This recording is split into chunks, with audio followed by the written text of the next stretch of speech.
અરે રે જનેતાની ગોદ ના જેવો. પણ બાપ સંતો એમ કે, રામકિશોરદાસ બાપુ એમ કે, અરે આવા રઘુ બાપુ સંતો એમ કે, હનુમાનદાસ બાપુ એમ કે જે મારા હોય મને ઓળખે. ગોપાલભાઈ, જે મારા હોય ઈ મને ઓળખે, પણ મારા કોણ?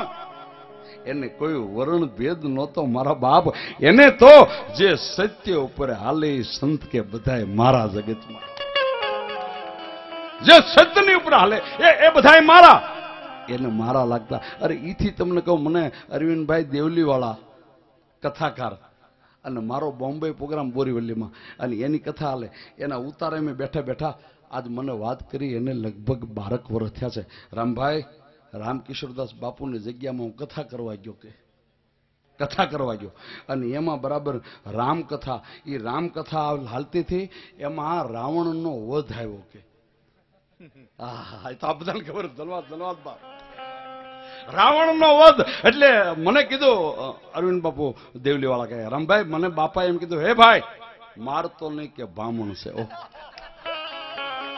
ગોપાલભાઈ, અરે ઈ તો આ એક બાપ જ કહીએ કે દુનિયામાં કે રાવણને મારતો ને રામકથા પૂરી થઈ ગઈ. બાપ તાળીથી પાડો, તાળી પાડો, તાળી પાડો બધું બાપુ એ જ કહીએ કે રાવણને ન મારતો. બાપ અરે એવા તો કેટલા ક્રિયા પડસાને વખાણો કે એ વાત ન કરો. પણ આપણી પાસે બધી વાતો કરવી છે, પણ આગળ કેટલા બધા પડસા કશ. પણ 2 શબ્દો મારે આ જગ્યામાં, આ પહેલો જ વહેલો, આમ તો કાયમ આવું છું, પણ પ્રોગ્રામમાં પહેલો વહેલો આવ્યો છે એટલે 2 શબ્દો ચામુંડાની નાની એવી વાત. આપણી પાસે વિશ્વાસ કોને કેવો, એવા વિશ્વાસના પ્રતિકની નાની એવી વાત કરીશું. બરાબર પાટણ ને રે સિદ્ધરાજ સોલંકી અને એની કચેરીની માલપા હેંકડા 18 વર્ષના માણસો બેઠા છે. માથે સૂર્ય જેવું સતર ફરે છે.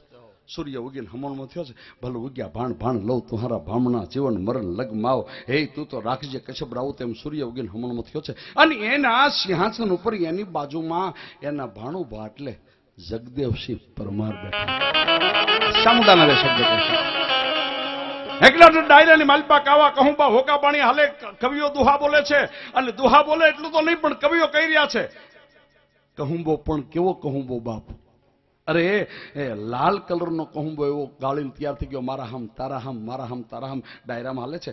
એમાં એક સાંટો સફેદ કપડા ઉપર પડી ગયો હોય તો ગમે એટલો ધોબી કપડા ધોવે તો લાલ કલરનો ડાઘ ન જાય. અરે એક સાંટો ધરતી પર પડી ગયો હોય પી ન જાય, પણ જો ઉંદરડો સાટી ગયો તો મીદડીને અમે બધ ફરવા ત્યાં થઈ જાય. પધારો પધારો પધારો બાબુ. એ ડાયરાની માલપાન કેવા હેંકલા 18 એવો ડાયરો જામ્યો છે ને એ ડાયરામાં અરે દુહાઈ કવિઓ બોલે છે કે 12 ગાવે બોલી બદલે, તરોર બદલે શાખા, ઘણાયના ગડપણમાં વાળ બદલે પણ લખણ નો બદલે લાખા. ડાયરામાં તો બધી વાત આવે ને બાપ, લખણ નો બદલે લાખા. અને એ પાછું કવિએ કીધું કે અતિ ભલો ની વર્ષનો, અતિ ભલો ની ધૂપ, અતિ ભલો ની બોલનો, અને અતિ ભલો ની સૂપ. હેકડાટ ડાયરાની માલપા એમ કહેવાય કે હેકડાટ માણસો બેઠા છે.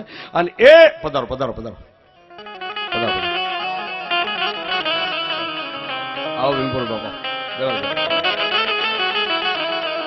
એ ડાયરાની માલપા અને એક દુહો એવો આવ્યો કે વા ફરે બદલ ફરે, ફરે નદીના પૂર, સુરા કોઈ દી બોલ્યા ન ફરે પસ્તે મૂકે છે. 9 વાગ્યાનું ટાણું છે, અને 9 વાગ્યાના ટાણે આજ ડાયરો એવો છે અને મજા આવે છે બાપ. એટલા માટે એવી રજૂઆત કરવા જાવ. તારે કાળી ઓઢડી ઓઢેલી, માથાના વાળ સફેદ થઈ ગયેલા, પગમાં વિયાઉં ફાટી ખંભાની માલપા ફાટલી ટોટલી જોડી, અને એવી ભાટડી. 9 વાગ્યાનું ટાણું, હેંકડા ડાયરામાં બધા માણસો બેઠા છે. સિદ્ધરાજ સોલંકી બાજુમાં એના ભાણીજ જગદેવ પરમાર બેઠા છે, અને ભાટડી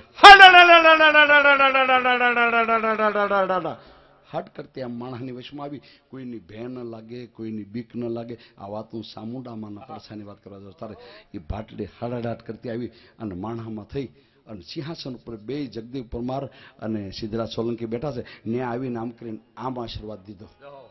કેમ આમ નહીં, આમ આશીર્વાદ દીધો. એ એમ આશીર્વાદ દીધો એટલે સિદ્ધરાજ સોલંકી વિચાર કર્યો નથી જોયું કે ડાબો હાથ મારી ઉપર અને જમણો હાથ મારા ભાણેજ ઉપર. આ તો મારા રાજમાં રહે છે અને મારા ભાણેજ છે, છતાં એના ઉપર જમણો હાથ ને મારી ઉપર ડાબો હાથ. આનું કારણ શું? પણ અત્યારે ભાણુભા બેઠા એટલે કહેવાય નહીં. કાલ ભાટડી આવે ત્યારે વાત, ભાટડી પાછી વળી જાય, રેન પડે, બીજો દિવસ સુધી થાય. હજી જગદેવ પરમાર પોતાના ઓરડીથી આવ્યા નથી. એક ડાયરામાં માણસ આવી ગયા છે અને 9 વાગ્યાનું ટાણું થયું. ભાટડી પછી હરડાટ કરતી આવી. ભાટડી આવી એટલું તો નહીં, પણ આવતા વેદ બરોબર હજી તો માણસમાં આવે કે તો સિદ્ધરાજ સોલંકી કીધું કે હે ભાટડી, કે મહારાજ કે કાલે તું આવી, હા એ તે આમ આશીર્વાદ દીધો, જમણો હાથ મારા ભાણેજ ઉપર, ડાબો હાથ મારી ઉપર. એનું કારણ શું? ડાબો હાથ કેમ મારી પર? તો મારા રાજમાં રહે છે. અને ભાટડી મરક મરક મરક મરક હસતી હસતી બોલી, હે સિદ્ધરાજ સોલંકી, જે જગદેવ પરમાર આપી તો નો આપી. હે જગદેવ પરમાર આપે ઈ તો નો આપીએ. અને તેથી સિદ્ધરાજ સોલંકીના રોવાડા સમ સમ સમ સમ ઉભા થઈ ગયા. એને કીધું કે હે ભાટડી, જગદેવ પરમાર આપે એ કરતા હું ડબલ આપી દઉં. એને એમ હતું કે કદાચ મારા રાજમાં છે, એકાદું ગામ આપી દે, 2 ગામ આપી દે, બીજું તો શું આપે. હે ભાટડી, જગદેવ પરમાર આપે એ કરતા હું ડબલ આપી દઉં. કે નહીં આપીએ? અરે ડબલ આપીશ. આપીશ ક્યાં? 3 વખત આપડાવી અને ભાટડી નથી માણા મળી, કચેરી મળી, પાછી વળી ગઈ. પણ ક્યાં ક્યાં ક્યાં જાય ક્યાં જાય ક્યાં જાય એ વાત કરતા વાર લાગે. આખી વાર્તાના પ્રાણાયામ મૂક્યા છે મિત્રો. જે વાત કરવા જાવ એના પ્રાણાયામ મૂક્યા છે. ભાટડી બરાબર જગદેવ પરમારના ઓરડાની બહાર, જગદેવ પરમાર તૈયારી કરે, હાથી ભેગા ઢોલિયા પર તનમણની તળાઈ પોતે બેઠા છે. 2 રાણીઓ એમ કહેવાય બાજુમાં ઊભી છે અને રવાના કરવાની તૈયારી કરે. પણ ભાટડીએ નિર્ણય કર્યો કે જગદેવ પરમારના ઓરડામાં જવું છે અને જગદેવ પરમારની પરીક્ષા કરવી છે. એ પરીક્ષામાં પાર ઉતરે તો એને માંગી આપી દેવું છે, નહીં તો એના ઓરડેથી પાછો વળી જવું. આ ભાટડી બીજી કોઈ નહોતી, ચોટીલાની ચામુંડા દેવ. ચોટીલાની ચામુંડા દેવ હતી. અને તેથી મા ભગવતી એ ઓરડાની માલપા એમ કેવા પગ મેક્યો. પણ ક્યાં તો જગદેવ પરમાર ઉભા થઈ ગયા. આવો આવો આવો આવો આવો. એને નિયમ હતો, આવો આવવાનો આવકાર દીધો. એટલે જગદેવ પરમારની સામે જોઈને ભાટડી કીધું આવો આવો. એ આવો એમ કીધું એટલે પગ તો મેં કયો, પણ કીધું કે એક તારી પાસે જાસો આવી છે. હે કે જાસવા આવી છો? જાસવા કીધા માંગવા કે પણ માંગી લો. જગદેવ પરમારને એવો નિયમ હતો કે દિવસ ઉગ્યામાં ઓરડેથી નીકળ્યા પહેલા કોઈ પણ આવી જાય એ માંગે એને દાન આપી દે. કોઈ અતિથિ આવી જાય અને એવા સમયમાં ભાટડી આવી છે. એને કીધું કે આવો, કે તારી પાસે જાસવા આવીશું, માંગવા આવીશું. કે પણ બોલો. આજ તમે બોલો નો, તમે બોલો એ નો આપું તો જગદેવ પરમાર બોલો, તમે જે તમારી જોયું એ બોલો. અને તેથી એ વસનનો વિચાર ન કર્યો અને ભાટડી કીધું જો તમે માંગે એ આપતો હતો, આપીશ ક્યાં? 3 વખત હા પડાવી અને હા પડાવીને પછી કીધું કે હે જગદેવ પરમાર, તો તારું રાજ નથી જોતું, પાટ નથી જોતા, મિલકત નથી જોતી. કે પણ માંગી લો, શંકા કરાવો કે માંગી લો. તો સાંભળી લે, રાજપાટ ધન દોલત માયા મિલકત પુત્ર પરિવાર એ કાંઈ નથી જોતું, પણ એક વસ્તુ જોવે. શું જોવે છે બોલો? હે જગદેવ પરમાર, તારું ધડ ઉપરથી મારે મસ્તક કહેતા માથું જોવે. તારું માથું જોવે જગદેવ પરમાર, બીજું કાંઈ જોતું નથી. અને પછી વસણનો વિચાર ન કર્યો. આ રાજપૂત એને બરાબર એમ કહેવાય જમણી બાજુની રાણીને કીધું જાઓ, ઘોડલાની મેલ પર તલવાર ટીંગાય છે, તલવારને મ્યાન બાર કાઢીને મારા હાથમાં આપો. પણ વાત કરતા વાર લાગે એટલી વારમાં દોડતી દોડતી એ મહારાણી એમ કહેવાય કે મ્યાનમાલી તલવારને બહાર કાઢી અને તલવાર આપીને કીધું લો મહારાજ. હાથમાં તલવાર લીધી, ડાબી બાજુની રાણી પર નજર કરી, જાઓ ઓરડાની મલપાથી માળીમાંથી તાંબાનો તાંસ લઈ આવો. તાંબાનો તાંસ લઈ આવો. બહુ સમજવા જેવા શબ્દો કવિ જોગારામે લખ્યા છે.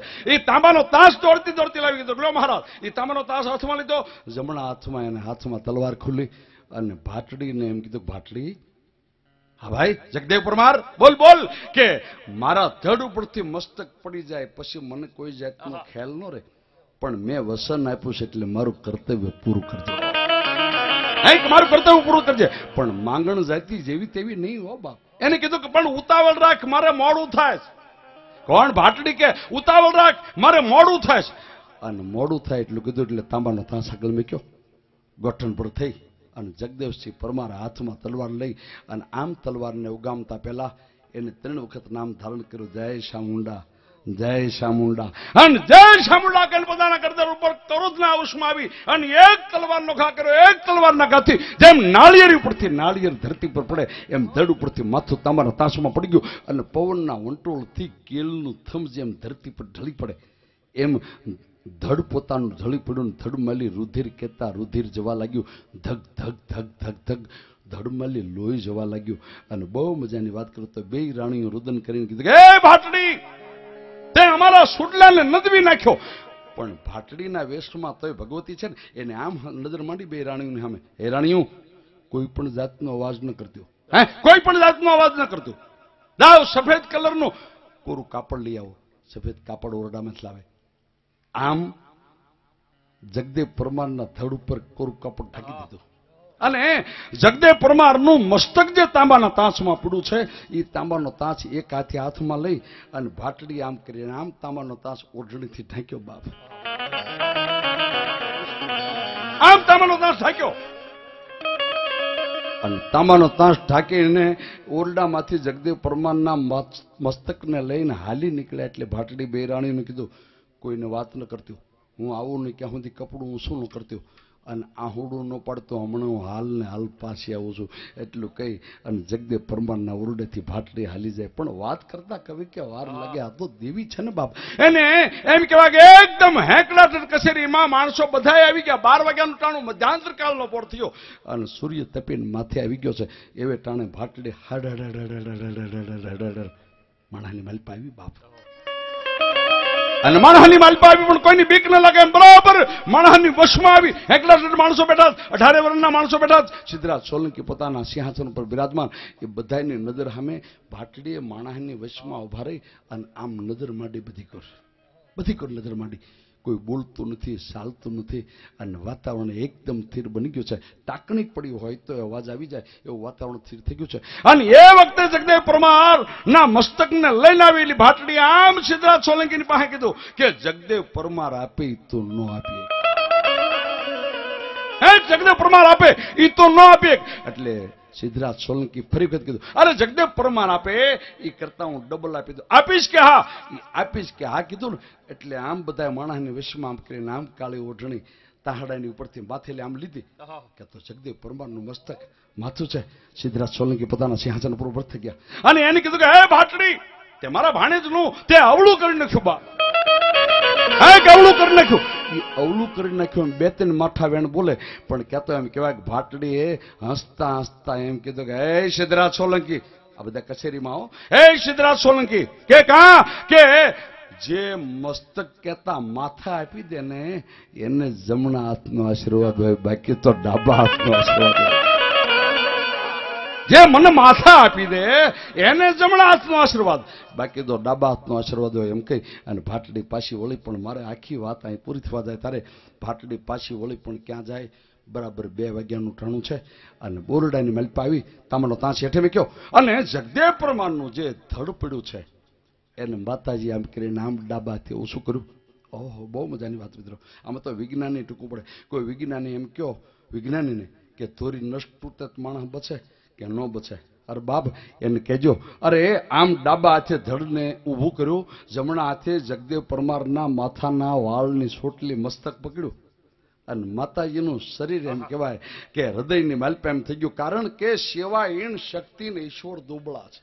સેવા જેની એવું ભગવતીને ભગવાનને થઈ જાવ જોઈએ. ભજનમાં કહે છે ને કે મારો ભગત બેઠો બેઠો ગાયના ઊભો ઊભો નાચું. મારો ભગત બેઠો બેઠો ગાયના ઊભો ઊભો નાચું એમ આમ કરીને આમ મસ્તક મેકી અને માં ભગવતી એક પલમાં પોતાનો વેશ બાટલી નાખ્યો. એક પલમાં માતાએ દેશ બાટલી નાખ્યો અને ભાટડીનો વેશ મેકી અને માં ભગવતી જગદંબાએ 16 શણગાર સજ્યા. જગદેવ પરમારના ઓરડાની માલપા પણ કેવા મસ્તક ઉપર મોર મુગટ ધારણ કર્યો, કંઠમાં 9 લખો હાર પહેર્યો, હાવા હસા અમરની હાડી ઓઢી અને શરણમાં નિપુણ ડમરું દાંદર બિરાજે એવું રૂપ ધારણ કરી અને માતાજીએ પોતાને ઓઢણીનો અમરના પાલવનો શેડો પકડી અને આમ કરીને આમ માથે શેડો ફેરવી અને દુખણા લીધા. આપણે લોક કે દુખણા લીધા, સારણ એમ કે માતાજીએ જગદંબાએ ઓવારણા લીધા અને અમારો રાવળદેવ કોઈ હોય તો એમ કે માતાજી આમ કરીને આમ ભાવી ભરણા જગદેવ પરમારને લીધા અને ભાવી ભરણા લઈને કીધું ખમા ખમા ખમા તું ને. એ ખમા કીધું ને કે તો સિદ્ધરાજ સોલંકીના રાજમાં જગદેવ પરમારનું એક પળમાં એક જ ક્ષણમાં માતાજી મળદું બેઠું કરી અરે વિજ્ઞાનીને કહેજો કે માં જગદંબા એક પલમાં મોડું બેઠું કરી અને ચામુંડાએ પડકાર કર્યો બાપ. અરે આજ હે બાપ મારા નામે કોઈ જીવતા હોય, મારો કોઈને ભરોસો હોય અને એને ક્યાંય કમોતે મરવા દઉં તો હું ચોટીલાની ચામુંડા દેવલો કહો બાપ. અને ભગવતી